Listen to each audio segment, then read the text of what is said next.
අයිබෝවන් කොහොමද හැමෝටම හැමෝම හරින් ඉන්නවා කියලා හිතනවා. ඔන්න අද ගෙදර ඉතුරු බත් තියෙනවා නම් ඒ වගේ පැණි බේරන වැලිතලප ටිකක් හදාගන්න විදිහ තමයි කියලා දෙන්න යන්නේ.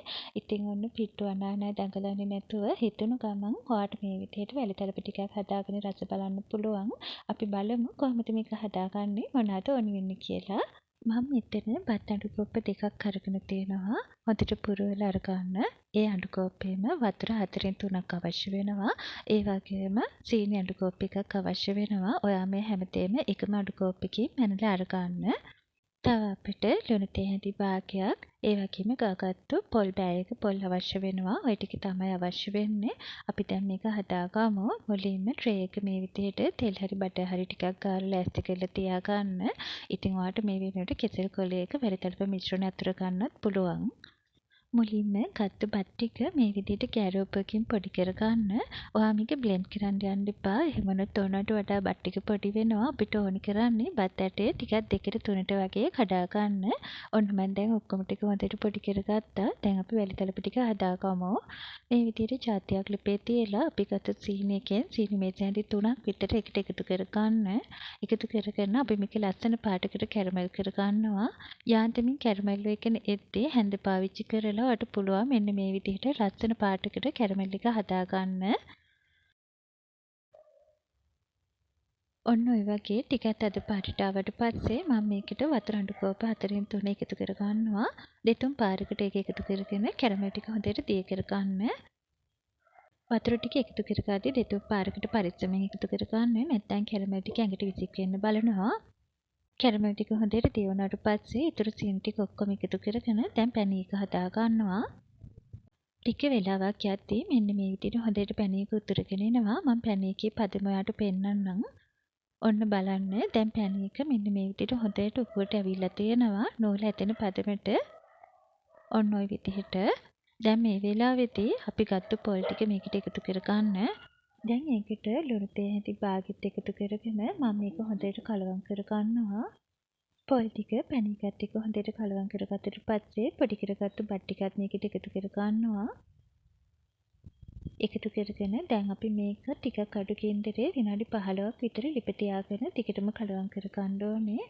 ඔයාලට පේනවා ඇති බත් ටික එකතු කරගත්තට පස්සේ අපේ මිශ්‍රණය ගොඩක්ම සුදු පාටට තමයි තියෙන්නේ. ටිකටම කලවම් කරගෙන යද්දී බත් වලට පැණි උරාගෙන ලස්සන පැණි පාටකට අපේ වැලිතලප මිශ්‍රණය හැදෙනවා. ඔය විදිහට පැණි ටික හොඳට බත් වලට උරා ගන්නකන් ටිකටම ලිපේ තියාගෙන හැදිලා ගන්න. ඔයාලට පේනවා ඇති දැන් පැණි ටික හිඳිලා අපේ වැලිතලප මිශ්‍රණය ටිකක් ගන්න පදමට ඇවිල්ලා තියෙනවා කියලා. තාම මේක කැට කපා ගන්න තරම් පදමට ඇවිල්ලා නැහැ. ඔයා මෙන්න මේ වගේ පැණි ටික හිඳුනට පස්සේ ලිපේ ගින්දර ඕෆ් කරගන්න. ඕෆ් කරගෙන ඔයා මේ භාජනේ මේ විදිහටම ලිපේ තියාගෙන ලිපේ තියෙන රස්නෙන් තව විනාඩියක් විතර මේ විදිහටම කලවම් කරගන්න. ඔයා කලබල වෙලා මේක ලිපෙන් අයින් කරගත්තොත් කැට කපා ගන්න බැරුව වැලිතලපේ කිහිරෙනවා. ඒ නිසා මම හරිම පදම පෙන්නන්නම්. එතකම් මෙන්න මේ විදිහට ලිපේ තියාගෙන ටිකටම කලවම් කරගන්න. වැලිතලප මිශ්‍රණය තාම ඉහිරෙනවා. එකටම හැන්දට ගුලියට වගේ එන්නේ නැහැ. ඔන්න දැන් හරි. ඔයාට පේනවා ඇති දැන් මේ වැලිතලප මිශ්‍රණය හැන්දෙන් එහා මෙහා කරද්දී ටිකක්වත් ඉහිරෙන්නේ නැතුව ඔක්කොම එක ගුලියට එනවා කියලා. ඒ වෙලාවේදී ඔයා ලිපෙන් අයින් කරගෙන මිශ්‍රණය තුනී කරගන්න තැටියට දාගන්න. තැටියට දාගෙන කලබල වෙන්න අවශ්‍ය වෙන්නේ නැහැ. ඔයාට පුළුවන් මේක නිවිය හැනෙහිල්ලේ හිමීට තුනී කරගන්න. අවශ්‍ය තරමට ඝනකම හිටින විදිහට ලස්සනට මේක තුනී කරගන්න. කෙසෙල් කොලයක් පාවිච්චි කරනවා නම් ඔයාට ලේසියෙන්ම මේ වැඩේ කරගන්න පුළුවන්. දැන් විනාඩි 5ක් 10ක් විතර මේක මේ විදිහටම නිවෙන්න තියන්න. නිවුනට පස්සේ ඔයාට පුළුවන් කෑලි ටික වෙන් කරගන්න. මම ඔන්න ඔය විදිහට ටිකක් සාමාන්‍ය කැටවලට කෑලි ටික කපා ගත්තා. ඔන්න ඔය විදිහට ඔයාට පුළුවන් ලස්සනට මේ කැට ටික කපා ගන්න. ඔයාට පේනවා ඇති වැලිතලප වල කිසිම වෙනසක් නැහැ කියලා. හරියට අපි හාල් පිටි වලින් හදන වැලිතලප වගේම තමයි. ඉතින් ඔන්න දැන් මේ කැට ටික වෙන් කරගන්නේ නැතුව ඔයාට පුළුවන් මේක පැය භාගයක් විතර මේ විදිහට හොඳටම නිවෙන්න තියන්න. නිවුනට පස්සේ කැට ටික වෙන් කරලා ඔන්න ඔය විදිහට අර ගන්න පුළුවන්. ඒ වගේම මට මුලින් කියන්න අමතක වුණා ඔයාට මේ වැලිතලප ටික හදාගන්න ඕනම අහලකින් උයන බත් ටිකක් පාවිච්චි කරන්න පුළුවන්. ඉතින් ඔන්න ගෙදර ඉතුරු බත් තියෙන වෙලාවට ඒවා විසික් කරන්නේ නැතුව මේ වගේ රස වැලිතලප ටිකක් හදලා රස බලන්න පුළුවන්. හදිස්සියෙත් ඒ වෙලාවටත් ඔයාට මේක හරිම ප්‍රයෝජනවත් වේවි. ඉතින් ඔන්න ඔය විදිහට රසම රස වැලිතලප ටිකක් හදලා රස බලන්න. මේක හාල් පිටි වලින් හැදුවේ නෑ කියලා කිසිම වෙනසක් නෑ. හරිම රසයි.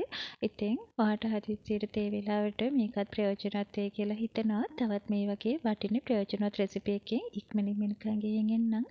හැමෝටම සුබ දවසක්. සතුටින් පරිස්සමෙන් ඉන්න.